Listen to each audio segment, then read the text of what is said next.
نبینا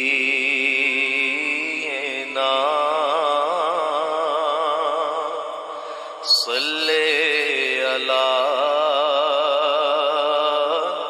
محمد صلی علی نبینا۔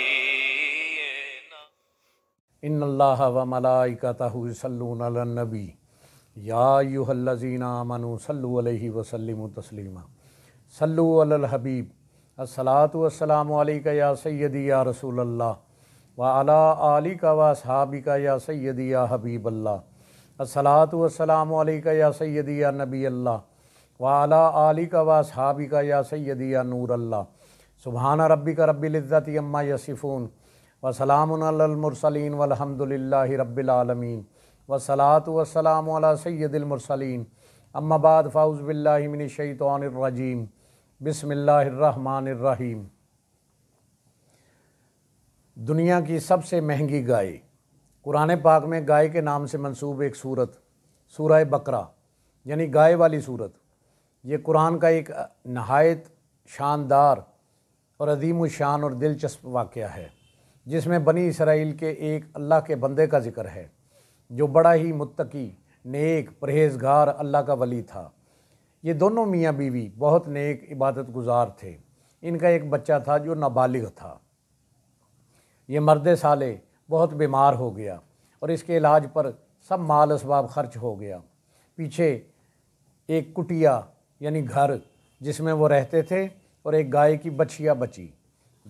انہوں نے باہم مشورہ کیا اور اس مرد صالح نے جنگل میں جا کر ایک مقدس جھاڑی کے پاس جا کر اس بچھیا کو اللہ پاک کے سپرد کر دیا اور دعا کی کہ یا باری تعالیٰ، یہ میراث میرے بیٹے کی امانت ہے، میں اس کو تیری امان میں دیتا ہوں، بے شک تو امانت کی بہترین حفاظت کرنے والا ہے۔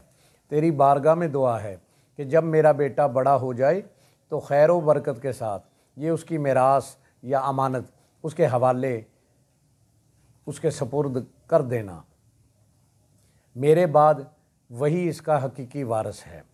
بچھیا جہاں اللہ نے چاہا اللہ کی امان میں چلی گئی۔ وہ صالح مرد وفات پا گیا۔ اس کا بچہ بڑا ہو کر ماں کا فرما بردار، باادب، عبادت گزار اور اپنی محنت کی کمائی سے اللہ کی راہ میں خرچ کرنے والا نیک مومن بنا۔ ایک دن اس نے اپنی ماں سے پوچھا، کیا میرا باپ میرے لیے کچھ چھوڑ گیا ہے؟ تو اس اللہ کی بندی نے کہا، ہاں، تمہارا باپ میراث میں تمہارے لیے ایک بچھیا چھوڑ گیا ہے جو اس نے جنگل میں فلاں مقدس جھاڑی کے پاس رب تعالیٰ کی حفاظت میں دی ہے۔ تم اس جھاڑی کے پاس جا کر یوں دعا مانگو کہ اے حضرت ابراہیم، اسماعیل و اسحاق کے رب، آپ میری امانت جو میرے باپ نے آپ کے سپرد کی تھی خیر و برکت کے ساتھ مجھے لٹا دیجیے، میں ہی اس کا حقیقی وارث ہوں۔ جب اس نے ماں کے حکم پر بتائی ہوئی جگہ پر جا کر یہ دعا مانگی تو ایک گائے دوڑتی ہوئی آئی اور اس کے پاس آ کر کھڑی ہو گئی۔ اس گائے کی رنگت پیلی یعنی زرد اور کھال چمکدار ایسے معلوم ہوتا تھا جیسے سورج کی کرنیں نکل رہی ہوں، گویا روئے زمین میں اس کا کوئی ثانی نہ تھا۔ لڑکے نے گائے لی اور اللہ کا شکر ادا کیا، اور ماں نے حکم دیا تھا کہ اس گائے پر سوار نہ ہونا بلکہ اس کو گلے سے پکڑ کر گھر لے آنا۔ لڑکے نے اسی طرح ماں کے حکم کے مطابق گائے گھر لے آیا۔ کچھ دن بعد لڑکا ماں کے حکم پر اس گائے کو فروخت کرنے کے لیے بازار لے گیا۔ جاتے وقت ماں نے حکم دیا اور اس کو پابند کیا کہ بیٹا، گائے کی جو بھی قیمت لگے میری اجازت اور مشورے کے بغیر فروخت نہ کرنا۔ اس وقت گائے کی قیمت 3 دینار تھی۔ جب وہ بچہ بازار میں پہنچا تو اللہ کا ایک مقرب فرشتہ ایک گاہک کے روپ میں اس کے پاس آیا اور اس سے کہا کہ یہ گائے مجھے فروخت کر دو۔ بیٹے نے کہا کہ ماں سے مشورہ اور اجازت کے بغیر میں آپ کو یہ فروخت نہیں کر سکتا، میں ان سے مشورہ کروں۔ اس نے کہا کہ میں اس گائے کی تجھے دگنی قیمت یعنی 6 دینار دیتا ہوں، لیکن ماں سے مشورہ نہ کر۔ اس بچے نے کہا کہ ماں کے مشورہ کے بغیر یہ گائے میں آپ کو فروخت نہیں کر سکتا کیونکہ یہ ان کا حکم ہے، لہٰذا میں اپنی ماں سے مشورہ کر آؤں۔ اس نے گائے کو لیا اور ماں کے پاس آیا، سارا واقعہ سنایا۔ ماں نے کہا، بیٹا ہو نہ ہو وہ اللہ کا کوئی نیک بندہ فرشتہ ہے، گائے کو یہیں چھوڑو اور اس سے جا کر پوچھو کیا ہمیں اس وقت یہ گائے فروخت کرنی چاہیے یا اچھے وقت کا انتظار کرنا چاہیے۔ ماں کے حکم پر وہ لڑکا واپس بازار میں آیا۔ ڈھونڈنے پر جب وہ شخص ملا تو اسے پوچھا کہ میری ماں کہتی ہیں کہ برائے مہربانی ہمیں مشورہ دیں اور ہمیں بتا دیں کیا ہمیں گائے ابھی فروخت کر دینی چاہیے یا اچھے وقت کا انتظار کرنا چاہیے۔ اس اللہ کے فرشتے نے کہا کہ تم اچھے وقت کا انتظار کرو، وہ اللہ کریم ہے اور اس گائے کی وجہ سے تمہیں مالا مال اور خوشحال بنا دے گا۔ تم اس گائے کے چمڑے میں سونا بھر کر قیمت طلب کرنا، اور موسیٰ کی قوم کے امیر آدمی اسے اتنی ہی قیمت دے کر تم سے خریدیں گے۔ اسی اثنا میں بنی اسرائیل میں ایک بہت مالدار آدمی جس کا نام عامیل تھا، جو بے اولاد تھا، اس کے بھتیجوں نے اسے قتل کر دیا، حالانکہ وہ اس کے وارث تھے مگر اس کے مرنے کے بعد۔ لیکن انہوں نے اللہ کے فیصلے کا انتظار نہ کیا، یعنی اس کے مرنے کا انتظار نہ کیا۔ انہوں نے جلد بازی کی اور لالچ کیا اور اپنے چچا کو قتل کیا، اور اللہ کے قانون کے تحت قاتل ہونے کی وجہ سے وراثت سے بھی محروم ہو گئے، ہاتھ دھو بیٹھے، اور لاش کو انہوں نے اپنے چچا کو قتل کر کے لاش کو ویرانہ میں پھینک دیا۔ قتل کا شبہ متعدد نامور مالداروں پر لگا مگر اصل قاتل کی تلاش جاری رہی۔ یہ سب لوگ اکٹھے ہو کر اللہ کے نبی حضرت موسیٰ علیہ الصلاۃ والسلام کی بارگاہ میں حاضر ہوئے اور ان سے عرض کی، یا نبی اللہ پاک سے رجوع کر کے ہمیں اصل قاتل کا پتہ بتا دیں۔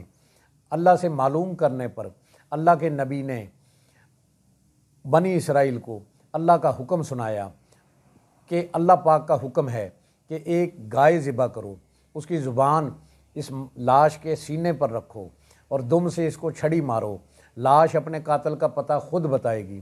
اس کے بعد بنی اسرائیل نے پہلے ہی اس حکم کا تمسخر اڑایا، لیکن موسیٰ علیہ السلام کے اسرار پر اللہ کے اس حکم پر حسب عادت سوال و جواب کا سلسلہ شروع کر دیا کہ گائے کا رنگ کیسا ہو، عمر کتنی ہو، جسامت کیسی ہو، بچے والی ہو یا نہ ہو، وغیرہ وغیرہ۔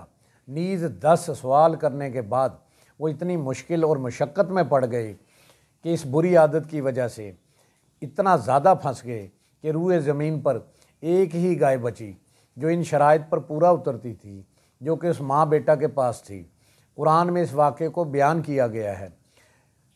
پھر تلاش شروع کی، پر کہاں، کئی سال کی ہر ممکن لاکھ کوشش کے بعد بھی وہ ایسی گائے نہ ڈھونڈ سکے جو ان شرائط پر پورا اترتی ہو۔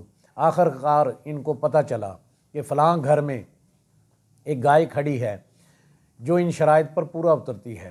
یہ سب لوگ اکٹھے ہو کے وہاں پہنچے اور ان سے گائے خریدنے کی خواہش ظاہر کی، کیونکہ ماں بیٹے کو اللہ کے فرشتے نے بازار میں خریدار کے روپ میں سب بتا دیا تھا، اس لیے انہوں نے گائے بیچنے سے انکار کر دیا۔ بنی اسرائیل نے اس گائے کا دام 10 دینار سے شروع کیا اور ہر انکار پر اس کا معاوضہ بڑھاتے گئے، یہاں تک کہ گائے کے وزن کے برابر سونا دے کر اس گائے کو خرید کر واپس لوٹے، اور یہ روئے زمین پر بکنے والی سب سے مہنگی گائے تھی جو اتنی مہنگی قیمت پر خریدی گئی۔ پھر اس گائے کو ذبح کیا گیا اور اللہ کے بتائے ہوئے طریقے پر عمل کیا گیا، تو لاش اٹھ کر بیٹھ گئی اور بتایا کہ مجھے میرے بھتیجوں نے قتل کیا ہے، اور اس کی پاداش میں، قصاص میں ان کو بھی قتل کر دیا گیا۔ اس قرآنی واقعے سے ہمیں کچھ نصیحتیں اور سبق حاصل ہوتے ہیں کہ جو چیز اللہ کے سپرد کی جائے اللہ اس کی بہترین حفاظت کرتا ہے اور اس میں خیر و برکت ڈال دیتا ہے۔ خدا کے نیک بندوں کے چھوڑے ہوئے مال میں بڑی خیر و برکت ہوتی ہے۔ اپنی اولاد اور ان کی وراثت کو اللہ کی امانت میں سونپنا اولیاء اللہ کا شیوا ہے اور اللہ والوں کا طریقہ ہے۔ ماں باپ کی فرما برداری اور خدمت گزاری میں اللہ پاک بے شمار رزق کے سامان مہیا کرتا ہے۔ خداوند قدوس کے احکامات میں بحث و تکرار اور سوالات کرنا مصیبتوں، پریشانیوں، مشقتوں اور مشکلوں کا باعث بنتا ہے۔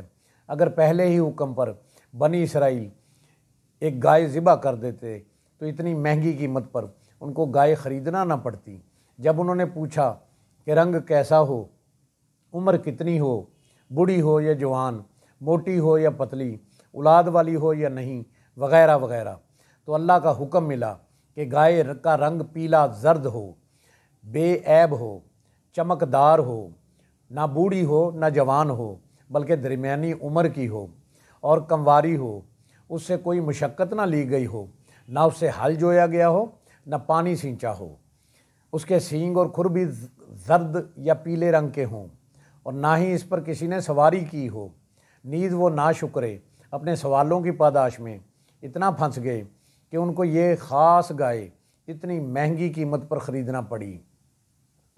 حضرت مولا علی کرم اللہ وجہ الکریم نے ارشاد فرمایا، پیلا یا زرد رنگ خوشی کی علامت ہے، جو پیلے رنگ کا جوتا پہنے گا ہمیشہ خوش رہے گا، اس کو غم کم ہوگا، کیونکہ اللہ تعالیٰ نے پیلی گائے کے لیے یہ فرمایا کہ وہ دیکھنے والوں کو خوش کر دیتی ہے۔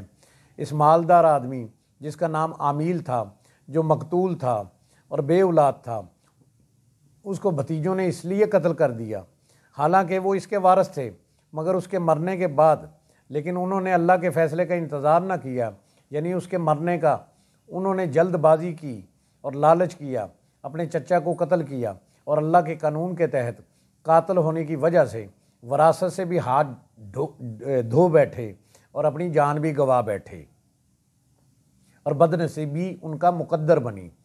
اللہ پاک سے دعا ہے کہ اللہ ہمیں ناشکری سے بچائے، شکر و صبر کرنے والا بنائے، اور جن سے اللہ پیار کرتا ہے ہمیں ان کی ادب و سنگت نصیب کرے، ہمیں بادب بعمل عاشق رسول بنائے۔ اللہ کریم ہمیں راہ حق پر چلنے کی، حق بات کہنے کی، سننے کی اور اس پر عمل کرنے کی توفیق عطا فرمائے۔ ہم سب کی جان آقا کریم صلی اللہ علیہ وآلہ وسلم کا فرمان عالی شان ہے، جو شخص میری امت میں نیکی پھیلائے یا اچھی بات پہنچائے، اللہ اس سے پیار کرتا ہے اور جنت اس کا مقدر ہے۔ جس کسی نے بھی دعا کے واسطے یا رب کہا، کر دے پوری آرزو ہر بے کس و مجبور کی۔ جس کسی نے بھی دعا کے واسطے یا رب کہا، کر دے پوری آرزو ہر بے کس و مجبور کی۔ یا الہی بحق محمد رسول، دعا مجھ گناہ گار کی کر قبول۔ آمین بجاہ نبی الکریم الامین، وآخر دعواہم ان الحمد للہ رب العالمین۔